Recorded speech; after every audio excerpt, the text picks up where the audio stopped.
Jóvenes y señoritas, ¿cómo están? Les mando un gran abrazo. Espero que esta semana haya sido muy productiva para ustedes. Mi nombre es Marcelo Vargas. Soy profesor de comunicación y lenguaje para primero de secundaria.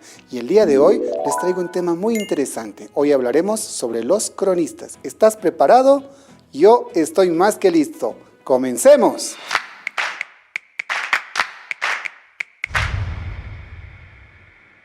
Bien, durante estos días he estado buscando algunos textos y, como diría un amigo mío, he estado como ratón de biblioteca y me he encontrado con lo siguiente. Pues con un libro de cuentos en el cual nos cuentan historias pues maravillosas, historias que son muy fantásticas, historias que nos llevan a la imaginación. He estado pensando mucho y me he dado cuenta que muchas de esas historias pues son inventadas por los autores y no siempre son reales. Y he buscado algunas historias reales y me he encontrado con este otro librito que habla justamente sobre la historia. Pero me pregunto, ¿será posible combinar este libro con este otro libro? ¿Combinar la historia con los cuentos? ¿Combinar la realidad con la fantasía? Ese es el tema de hoy, porque hoy te hablaré de las crónicas, hoy te hablaré de los relatos. Y para hablar sobre las crónicas y de los relatos, tenemos que trasladarnos en el tiempo y hablar sobre los cronistas en la colonia, sobre los cronistas de las Indias. ¿Quieres saber algo sobre ellos? Pues te cuento lo siguiente. Las crónicas son relatos que combinan parte de la historia y parte de la imaginación de cada uno de los autores. Y las crónicas fueron muy destacadas en una época muy remota. ¿Sabes qué son las crónicas de Indias o las crónicas de la colonia? ¿Alguna vez habías escuchado hablar sobre estos dos términos? Pues te voy a contar que las crónicas de Indias eran textos que los españoles escribían en tierras americanas. Se convirtieron en un medio de comunicación, en un medio de información entre los que vivían en esta parte del continente y los que gobernaban desde España. Y te voy a contar a continuación una de las crónicas más famosas. ¿Quieres escucharla? Vamos con el video. Hombre a la vista. Una historia real, pero no inventada. Primer momento. Colón pensaba que la distancia entre España y Japón sería de entre 3.000 y 5.000 kilómetros, cuando la distancia real es de unos 19.000 kilómetros. Y con un continente de por medio, situado a los 6.500 kilómetros. Tras demasiado tiempo en la mar, sin divisar tierra alguna, el descontento entre la tripulación fue aumentando, incrementando además por las duras condiciones en las que tenían que sobrevivir, teniendo que dormir muchos a la intemperie. El mal olor y la comida putrefacta condicionaron el malestar de los marineros, quienes llegaron a amotinarse contra su capitán. Colón, con ayuda de los hermanos Pinzón, consiguió erradicar el levantamiento, pero con un paso de los días y de las leguas, hasta los altos cargos de la expedición, incluidos los Pinzón, fueron oponiéndose a la empresa comandada por el genovés, llegando incluso a decirle que diese la vuelta y pusiera fin a la misma. El alivio para todos llegó pocos días después, el 12 de octubre. ¡Tierra a la vista!, exclamó un tripulante de la Pinta, a pesar de que creían que por fin habían alcanzado las Indias. En realidad, habían llegado a la Guananaí, en las Bahamas, la cual fue bautizada en un primer momento como San Salvador. Por fin, desembarcaron. Segundo momento. Eran las 6 de la mañana y yo grité: ¡Hombres a la vista! ¡Salgan todos a ver! Así, en cuestión de minutos, estuvimos en las orillas del mar. Yo quise saber si ya habían vuelto mis padres, que iban desaparecidos por unas semanas. Por cierto, los hombres me asustaban. Llevaban unos uniformes especiales y extraños para mí. No eran como el mío, ni parecidos a los de mi familia, ni barrio. Yo uso un pantalón ligero, una camisa blanca y unas sandalias que me regaló mi abuelo. Veo que no están mis padres y me voy a jugar a la cancha de mi barrio. Son las 7 de la mañana. Me siento cansado por tanto correr tras la pelota. Hago un descanso para tomar agua. Mis amigos siguen jugando. Son las 8 de la mañana. Decido ir a mi casa. Era hora de pasar clases por videollamada. La maestra renegaría si hoy también me ausentaba de las clases de lenguaje. Como pudiste escuchar y pudiste ver, vimos dos momentos dentro del relato que escuchamos. Un primer momento, un relato histórico, en el cual nos relata aquel hecho que todos conocemos de la llegada de Cristóbal Colón a estas tierras. En un segundo momento escuchamos una narración. No es un hecho conocido, sin embargo, es un hecho importante para el autor. Estos dos relatos están relacionados con aquello que nosotros conocemos como crónica. El relato es descriptivo. En él se encuentra una secuencia de hechos que están cronológicamente contados y cronológicamente ordenados. Pero tú te preguntarás, ¿y qué es un relato descriptivo?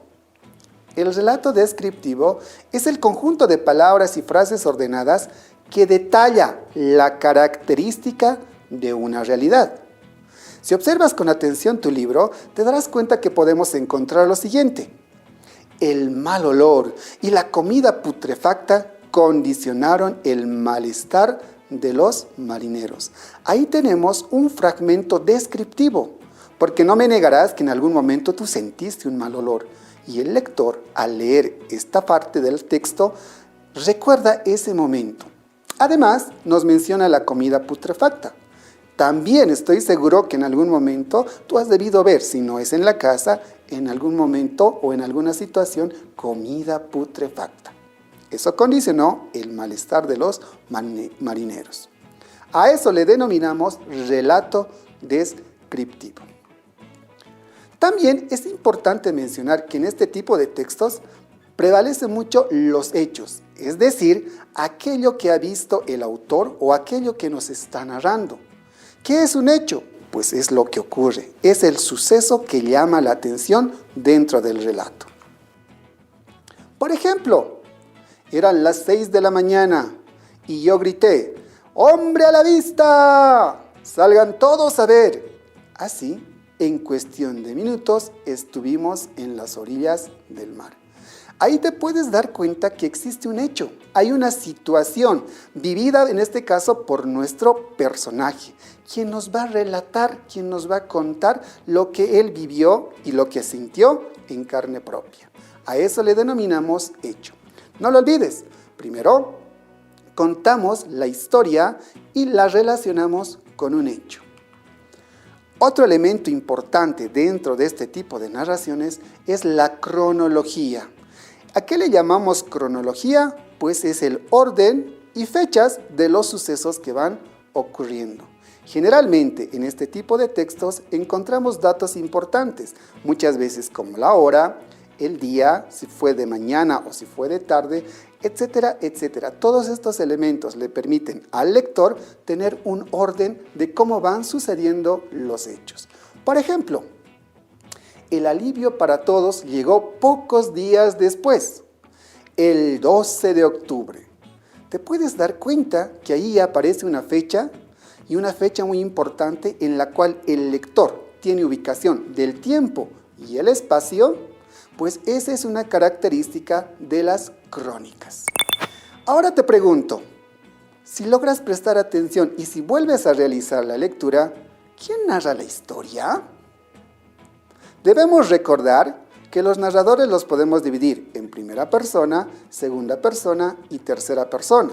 Y hay algunos autores que también señalan que existe un narrador omnisciente, ese narrador que todo lo conoce, que todo lo ve. Pero en los relatos que acabamos de escuchar, ¿qué persona encontraste? ¿Qué persona escuchaste que narra la acción? Si vuelves a leer una vez más el texto, te darás cuenta que el primer momento está narrado en tercera persona. Es decir, aquella persona que está observando el suceso, aquella persona que está observando el hecho, a esa la denominamos tercera persona. En el segundo momento, podemos descubrir que la narración está realizada en primera persona. La primera persona o el narrador en primera persona nos cuenta el hecho a partir de su experiencia o a partir de sus sentimientos o emociones, y nosotros podemos ver el hecho o el suceso a través de sus ojos. A esa la denominamos narración en primera persona. Pero es importante hacer algunas aclaraciones. ¿Qué pasó en el primer momento y qué sucedió en el segundo momento del relato? Pues observa el siguiente cuadro. Empecemos por el narrador. Ya sabemos que el narrador en el primer momento está en tercera persona y en el segundo momento en primera persona. El hecho dentro del primer momento, de la primera narración, es histórico. Es un hecho que nosotros conocemos a través de los textos de historia. En cambio, el hecho en el segundo momento es cotidiano. Es un suceso que ocurrió dentro de la cotidianidad y que el autor quiere darnos a conocer. Observemos la cronología. Si te das cuenta, en el primer momento, inicia desde que están en el barco. Se presenta un problema y el hecho termina cuando llegan a tierra. Cuando uno decide elaborar una crónica, escoge el momento del inicio de la crónica y escoge el final para concluir esa misma crónica. ¿Qué sucedió en el segundo momento? En el segundo momento inicia muy temprano. Vamos a imaginar, no nos menciona en el texto, que inicia a las 5 o a las 6 de la mañana, pero nos da un dato referencial, que es la hora 7 y 8 de la mañana. Te invito a que vuelvas a revisar y vuelvas a realizar la lectura para ubicar estos momentos.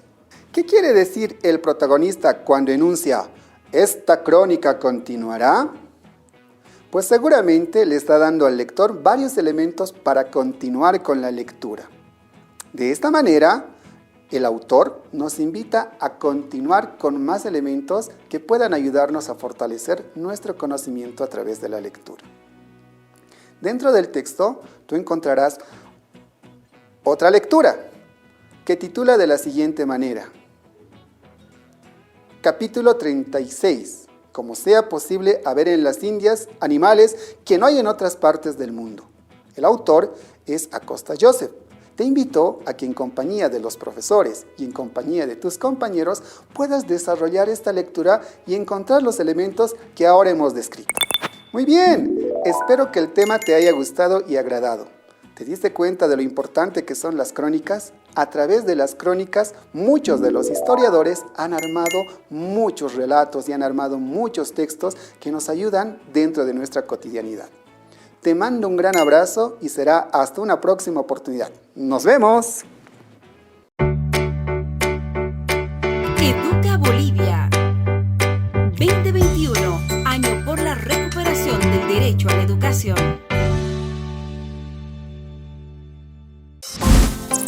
Lávate las manos permanentemente.